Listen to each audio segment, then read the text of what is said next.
আমি আমি তো মা হয়েছি যখন আমি মেডিকেল কলেজের ফার্স্ট ইয়ারের স্টুডেন্ট। হ্যাঁ, তো এখন হচ্ছে যে সে অবস্থায় আসলে বাচ্চাদেরকে ওভাবে প্রপার টাইম দেওয়া আমার পক্ষে সম্ভব হয় নাই। জীবনের যে যুদ্ধ, জীবনের যে দৌড় সেইটাই করে গেলাম। তারপরে হচ্ছে যে এরপর আমার কারাবাস, যেটা যার কারণে আমার বাচ্চারা অনেক সোশ্যাল হ্যারাসমেন্ট এবং সোশ্যাল বুলিংয়ের শিকার হয়েছে। এজন্যই আমার মধ্যে একটা আতঙ্ক জন্মে গেছে যে থাক, আর আর কোনো বাচ্চা পৃথিবীতে নিয়ে এসে তাদেরকে আর কষ্টের মধ্যে আমি না ফেলি। আমি তো অলরেডি বাচ্চার মা বলেছি। হ্যাঁ, তো দেখা যাক, এখন আপনারা যদি এতই বলতেছেন, এভাবে এভাবে ভাবিনি, এখন দেখি। অবশ্যই আমি তো আল্লাহর রহমতে বাচ্চার মা। হ্যাঁ, আমি তো, আমার তো বাচ্চা আছে আলহামদুলিল্লাহ, এবং হচ্ছে যে তাদেরকেই তো আমি প্রপার সময়টা দিতে পারিনি এবং এখনো পারি না। তো আমার মনে হয় যে আমি আমার বাচ্চাদেরকে নিয়ে আমি সন্তুষ্ট, আর নতুন বাচ্চা আমার খুব একটা নাই। আমি আহ, আসলে এখন হচ্ছে যে সব বাবুরাই আমার বাবু।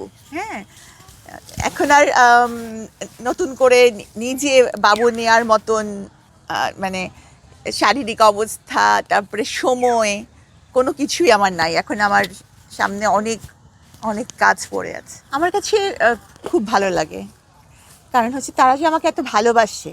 আমি এমন কোনো বিখ্যাত রাজনৈতিক ব্যক্তিত্ব নই, আমি কোনো মানে মুভির নায়িকা না, আমি তো কিছুই না, আমি খুবই সাধারণ একটা মানুষ। তারপরও যে মানুষ আমাকে ভালোবাসে, এটা অবশ্যই আমার জন্য একটা অনেক বড় প্রাপ্তি। আসলে শিশুদের জন্য করতে পারলে একটা অন্যরকম আনন্দ হয়, কারণ শিশুরা কিন্তু অত কিছু বোঝে টোঝে না, তারা কিছু দিলে খুশি হয়। এটার মধ্যে কোনো মানে ক্রিটিসিজম তারা কখনো করে না। আজকেও কিন্তু আমি বন্দিনীর বাচ্চাকে নিয়ে এসেছি চিড়িয়াখানা দেখানোর জন্য, কারণ সে কখনো এটা কল্পনা করে নাই যে এরকম তার সাথে ঘটতে পারে, সে চিড়িয়াখানা দেখবে। তো শিশুদের জন্য করতে পারাটা অনেক বড় ব্যাপার, অনেক আনন্দের ব্যাপার। আপনি চিড়িয়াখানায় এর আগে আসছেন? আমি বাংলাদেশের চিড়িয়াখানায় এসেছি, কিন্তু আমার এটা মানে আমি রিকল করতে পারি না। আমি ছোটোবেলায় নাকি আমার আব্বার সাথে আসছিলাম, যেটা আম্মা বলল, কিন্তু আমার মনে নাই। আমরা আর ভবিষ্যতে তাহলে সাবরিনার কোলে আমরা নতুন কোনো অতিথি দেখতে পাবো না? এত শিওর হয়েন না এখনই, মানে এটা আল্লাহর ইচ্ছা, দেখা যাক। আমার ভাগ্য আল্লাহ যা লিখেছেন সেটাই হবে ইনশাল্লাহ।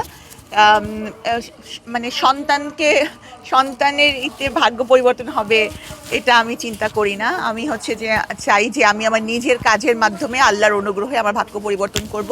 আর আপনাদের কাছে আমি দোয়া চাই যে আমার সন্তান যারা আছে তারা যেন মানে বড় হয়ে এমন কিছু করতে পারে যাতে আমি গর্ববোধ করতে পারি, তারা যেন মানুষের মতো মানুষ হয়।